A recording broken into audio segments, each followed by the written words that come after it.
Spika wa bunge la kitaifa, wajumbe wanamuita Papa wa Roma, na mimi nimemwambia karibu, tutamkaribisha hapa Isiolo tumpatie bomba. Mko tayari kupatia spika bomba?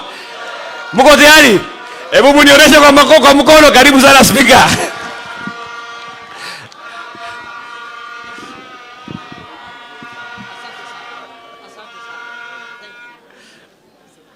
Karibu spika.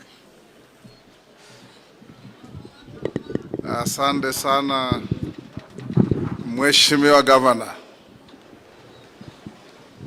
Deputy President wetu rafiki yangu Rigiji, mwanamwali wa leo, rafiki yangu Liban na familia yako, Governor wetu, mawaziri wetu, makatibu, waheshimiwa wabunge, waheshimiwa MCAs, viongozi wetu wa kidini na waheshimiwa wananchi. Mimi nilialikwa hapa na huyu rafiki yangu Liban PS. Alikuja mpaka kwa ofisi yangu kwa sababu yeye ni rafiki yangu wa muda mrefu. Akaniambia, mimi nataka kushukuru Mungu na kushukuru rais wetu kwa kunipatia nafasi kufanyia nchi yetu kazi. Nikamwambia hata ikiwezekana kufinya mambo ingine nitakuja mpaka kwako. Kwanza ni kushukuru Mungu, kushukuru rais kwa kupatia nafasi. Huyu ndugu yetu Muislamu amehubiri hapa na yala amesema pia iko kwa Biblia. Yesu aliwaponya wakoma 10. Ni mmoja tu alirudi kumwambia asante. Wengine 9 walienda kwao. Sasa kila wakati Mungu akikutendea mema na binadamu mwenzako akikutendea mema, it is always gracious to say thank you. Na ndivyo tuko hapa leo kumshukuru Mungu kwa kuteremkia uonekane ndio upewe hiyo nafasi. Na wewe tunakujua ni mchapakazi. Ukishirikiana na wenzako kwa wizara kama waziri wako Chirichiri na wengine, hii mpito ya changamoto tulio nayo nina hakika mtaitatua. Na yale yote mkiwa nayo mazito ya kuletwa bunge au wabunge wetu wote will rise to the occasion.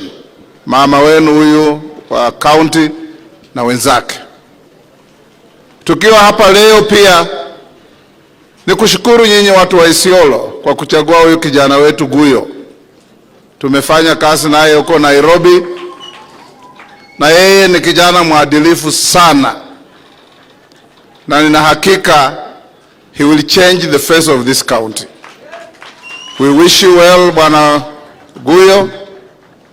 Hata kutoka hapa Isiolo, spika wenu wa saizi ako wapi? Huyu ni kijana yangu kutoka bunge. Tulikuwa tunafanya na yeye bunge, sasa yeye ni spika wenu. Hata mtoto wa huyu rafiki yangu mmoja ni msichana yangu huko bunge, tunafanya kazi na yeye. Na tutaendelea tukipata nafasi kuongeza wengine. Jambo la kuongezea tu wananchi wa Isiolo, mimi naunga mkono yale imesemwa. This is the center point of our country.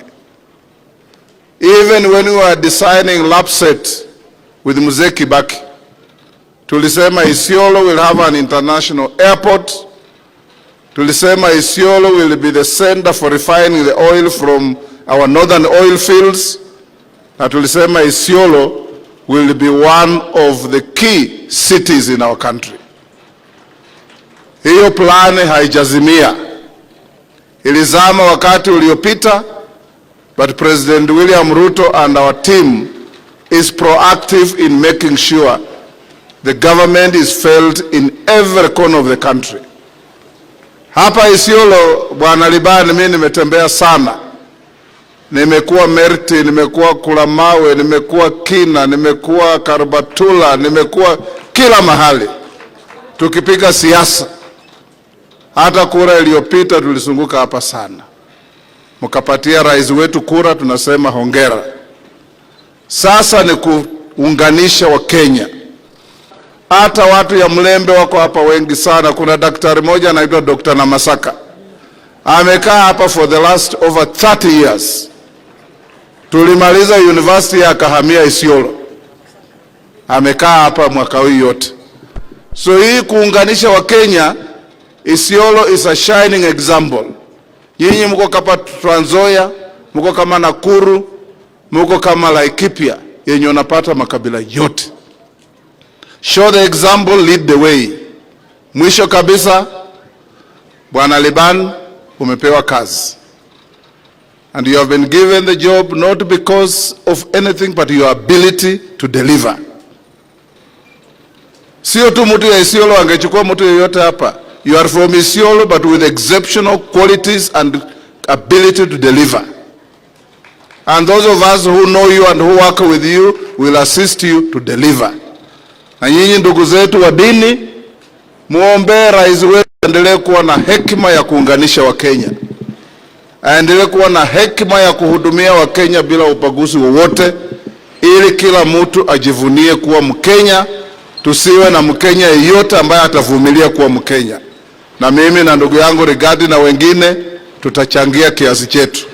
Sasa ni nafasi yangu kumwalika ndugu yangu Rigiji, msema kweli,